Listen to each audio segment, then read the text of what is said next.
Mirip tahu. Ini kalau bisa kita versi lakinya, versi ceweknya lu tau saya nggak? Dinda Kirana sama Nadia Shakira. Oh iya ya. Versi perempuannya, versi lakinya kita.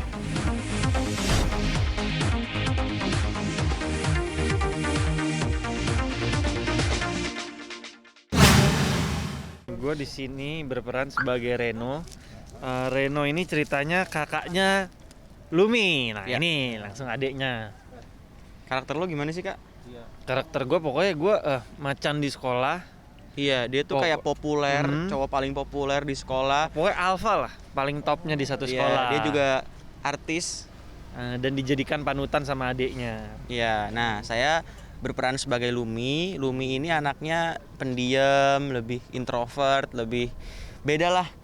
Beda karakternya sama kakaknya. Tapi Lumi ini emang pengen jadi seperti kakaknya gitu. Karena menurut Lumi, kakaknya ini udah sempurna gitu.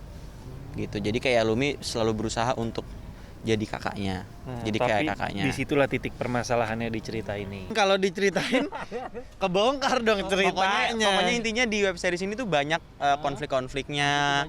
Ada tentang persahabatan, tentang percintaan. Sebenarnya di sini tuh intinya kita mau ngangkat tema bullying sih, kayak seandainya memanusiakan manusia, dan juga kan kita juga kita ngambil cerita bullyingnya juga bukan sembarang asal, kita benar-benar ngambil yang dari true story yang benar kejadian di mana sih Pak Sud? Iya, Kejadiannya di mana, di Surabaya sama di mana? Oh, real bullyingnya yang di Indonesia. Real cerita bullying yang terjadi di Indonesia. Jadi ada beberapa adegan di web series kita ini emang beneran terjadi gitu. Dan diambilnya nanti ada cuplikan di beritanya gitu. Kita kerjasama sama salah satu televisi Indonesia untuk ngambil footage tentang bullying gitu. Tentang bullying. Iya. Kalau gua belum pernah ngerasain dibully dan gua nggak pernah ngebully. Jadi buat gua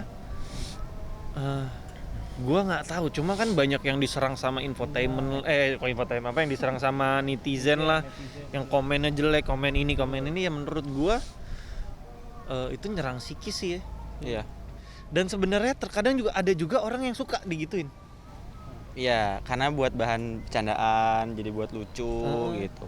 Sebenarnya bullying itu untuk Indonesia kayaknya masih rendah banget sih awareness-nya gitu.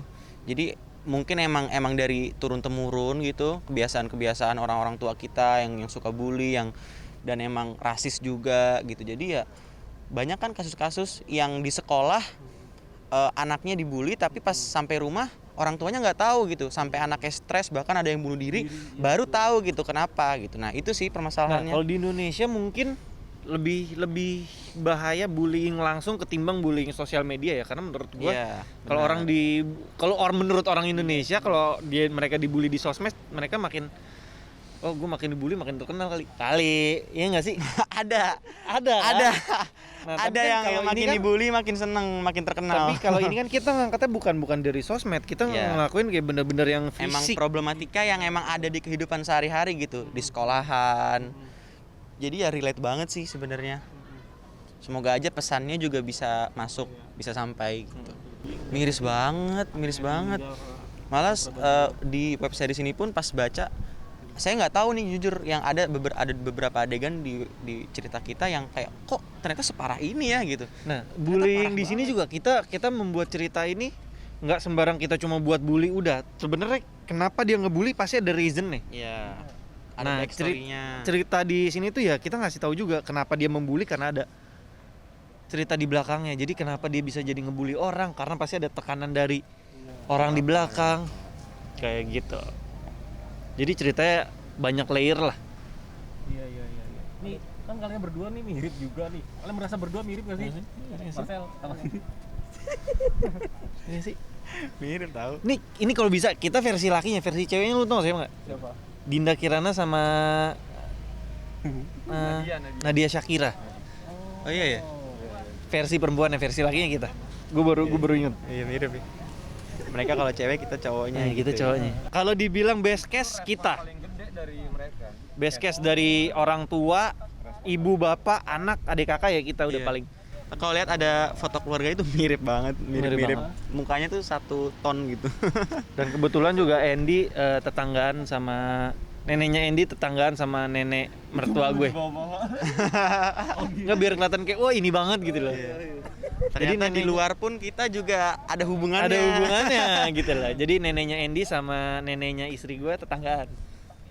Gue juga nggak tahu. Gue awalnya tiba-tiba pas datang Lebaran, itu rumahnya si Andy di sebelah sama nenek. Hah, masih pernah nggak sih gitu? Pernah zaman dulu sama Andy.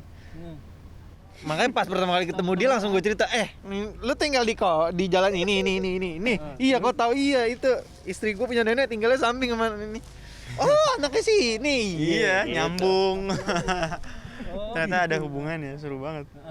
Ini baru ketemu lagi pas udah gede. 9 tahun main 10 tahun. Dulu Andy masih kecil pas syuting sama gue. Oh, masih Iya. kecil segitu. 10 tahun yang lalu ketemu lagi sekarang. Sekarang udah segini. Ada berubah nggak Sel? Aku sih berubah. Kalau Kak Marcel, Setuju. iya sama aja sih, mukanya sih emang. Ini kan makanya ceritanya jadi anak SMA. Sel gimana? Sel? Padahal udah berapa 10 tahun naik, 10 tahun turun dari umurnya. Iya nggak sih? Iya, gue tuh emang sebenarnya masih cocok. Jadi gue seneng gitu loh. Iya. Jadi kayak ibaratnya kayak Robert Pattinson waktu pertama kali main Batman. Asik. Yang dibilang wah emang masih cocok jadi Batman. Tapi giran pas udah liat trailer cocok. Begitu pula dengan gue. Emang masih cocok pas udah lihat cocok. Cocok Sekarang gila. masih cocok. Sebenarnya kalau dibilang seneng pasti seneng. Tapi terkadang ada masalah juga karena di mana pada saat gue mau peran yang dewasa, orang pasti bilang Marcel masih kemudaan. Tapi giran pas gue mau peran SMA, emang Marcel masih cocok. Ya udah sekalian aja gue datang casting langsung di baju SMA sendiri datang casting udah langsung Ternyata begini. cocok. Ternyata sih cocok. Iya, tergantung amal dan perbuatan sih. Mungkin amal dan perbuatan gue bagus jadi gue awet muda. Sama ketawa kuncinya. Iya, istri pasti mensupport 100% ya, dari bangunin, dari siap-siapin peralatan. Keperluan yang harus dibawa ke lokasi. Ya karena memang ini kerjaan gue yang istri gue kenal ya, istri gue mensupport gue 100%.